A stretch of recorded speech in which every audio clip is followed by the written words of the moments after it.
Hello guys, good day.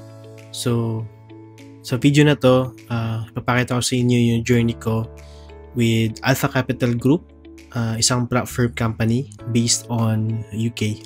So, makita niyo po sa screen, I was able to pass naman the first challenge na last January, but sad to say, I was not able to pass the verification. So, nag-take ulit ako ng February, napasa ko ulit siya, pero hindi ko napasa yung phase 2 naman. So, dalawang beses ako napasa yung phase 1, dalawang beses ko rin na-failed yung phase 2. So, nag-try ulit ako ng mga April. Napasa ko yung phase 1 and luckily, yung phase 2 napasa ko siya nung May. So, it took me, I think, 12 trading days mapasa yung phase 1 sa April. Then, yung sa phase 2 naman or sa verification, inabot siya ng mga 7 trading days. Then, I was able to hit my first payout with Alpha Capital. Hindi masyadong malaki, okay? Maliit lang, 80% kasi I was able to hit lang mga $1,100 profit just to secure lang my first payout, just to give back what I've invested. But kulang pa to, okay? Dun sa mga failed na mga challenges na take ko. Pero hopefully, no, I'm rooting for more payouts with Alpha Capital Group. So, I want to share, no, ano yung experience ko with them, no? Kumusta yung payout, kumusta yung trading condition. So, first una tayo sa trading conditions with Alpha Capital. So, bago kayo magbili ng challenge with Alpha Capital, meron tayong mga iba't ibang pagpipilian na accounts. But most of the accounts is Alpha Pro and Alpha Swing. Okay? So, phase 2 yun. Phase 1, phase 2 na challenge. So, sa Alpha Pro, medyo mura siya. Okay? So, meron tayong mga limitations, no? Isa dyan is bawal tayo mag-trade during 2-minute window before and after high-impacting news. Okay? So, you could check that on Forex Factory, no? Then, bawal tayo mag-hold ng trades over the weekend. Pwede mag-hold overnight, but during weekends, prohibited siya. So, yun yung dalawang important major na mga prohibitions with Alpha Pro. So, yung account ko is Alpha Pro. Okay? Kasi, mas mura siya eh. And, yung phase 1, 10% pa din naman yung target. Then, phase 2 is 5%. Yung drawdown max loss is 10% and daily loss is 5%.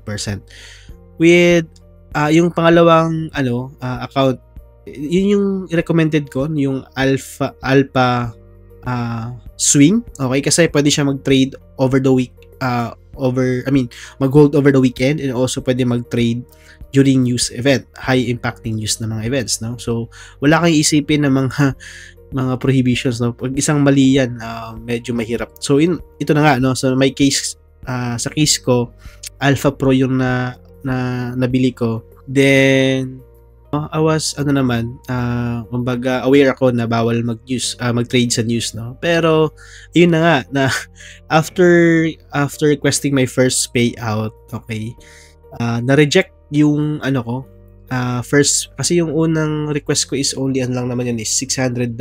So meron ako mga 450 plus na profit share as 80%, just to secure lang the first payout naman, para lang may makuhang cash, no. Okay? Ang problema dun, may isang trade pala ako na natamaan dun sa 2-minute window. Okay? So, ang amount dun is almost 400 plus lang din. So, hindi ako naka-pay kasi nabawas yun eh. So, yun yung mahirap dun.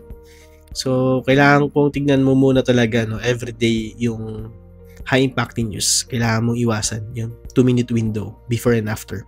So, yun yung So, ang nangyari doon, nabawas doon sa profit. Hindi naman na-breach yung account. Ibinawas lang yung profit doon sa specific trade na yun. Okay.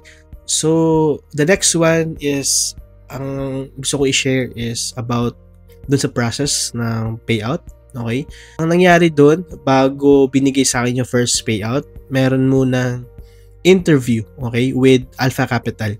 So, interviewin ka kung ikaw ba talaga yung may-ari na account, naka-access mo ba yung platform, yung MetaTrader 5, Tsaka i-ask ako din kung ano yung strategy na ginamit mo. Okay, so yun, just to verify everything na legit na ikaw yung may-ari ng account.